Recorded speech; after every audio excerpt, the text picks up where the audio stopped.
were the last 12 hours of Jesus' life. His hands were bound to a stone. The officer's order, a soldier chose a thick branch. They took turns whipping Jesus back. Yet he remained standing. Then they struck his thighs. He nearly collapsed. But by sheer will, he stood again. The officer ordered a change of weapons. They switched to whips with iron hooks and lashed him again and again, trying to instill fear. Blood splashed onto a soldier's face, which only excited him more. His mother could no longer bear to watch and stepped aside in tears.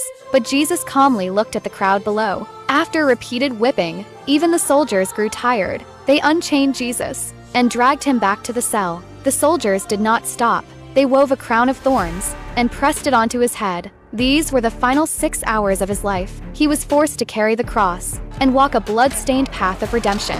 People threw stones at him until he could no longer endure and fell heavily to the ground. The soldiers kept beating him, but Jesus did not yield. He lifted the cross again and reached the execution ground. He lay upon the cross as soldiers bound him to it. Iron nails were driven through his hands. Blood flowed without end. Mary could only watch her son. Then ropes were pulled and the cross was raised. Even in unbearable pain, Jesus prayed for those who tormented him. A soldier lifted a spear with a wet cloth at its tip, giving Jesus his final sip of water. Then he thrust the spear forward, piercing Jesus. Thus the redemption was fulfilled, and he left this world as his blood flowed into the earth. Perhaps God truly saw this suffering. A tear fell from the sky and struck the ground. The earth shook, and the temple was split in two. That moment, the high priest realized his grave mistake, but it was too late. Someone took down Jesus' body. Mary stared silently into the distance, as if a curse had been released. So tell me,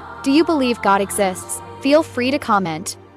These were the last 12 hours of Jesus' life. His hands were bound to a stone. The officer's order, a soldier chose a thick branch. They took turns whipping Jesus back. Yet he remained standing. Then they struck his thighs. He nearly collapsed. But by sheer will, he stood again. The officer ordered a change of weapons.